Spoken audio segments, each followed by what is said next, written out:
Program setting of solar automatic chicken coop door. 1. Restore factory settings. Press and hold the up and down keys simultaneously for 3 seconds to restore factory settings. 2. Time calibration.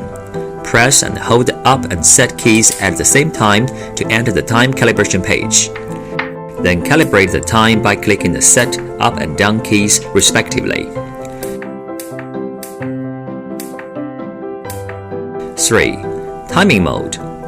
Long press the set button for 3 seconds to unlock, then click the up key to enter timing mode.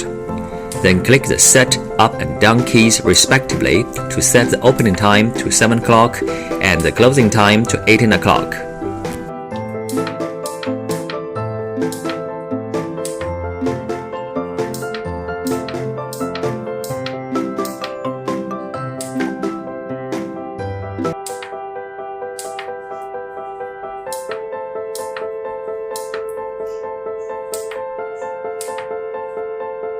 Four.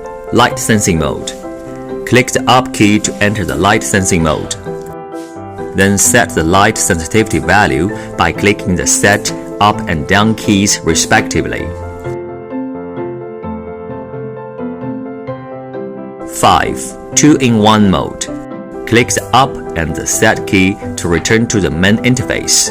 Click the set key to set up 2-in-1 mode. 6. Gravity adjustment. Press and hold the set key for 3 seconds and click the up key to enter gravity adjustment. Then click the set, up and down keys to set the gravity value. 7. Anti-pinch mode. First click the up key, then click the set key to return to the main interface. Press and hold the up key for 3 seconds to set the anti-pinch mode. It's a safe and reliable option for your chicken.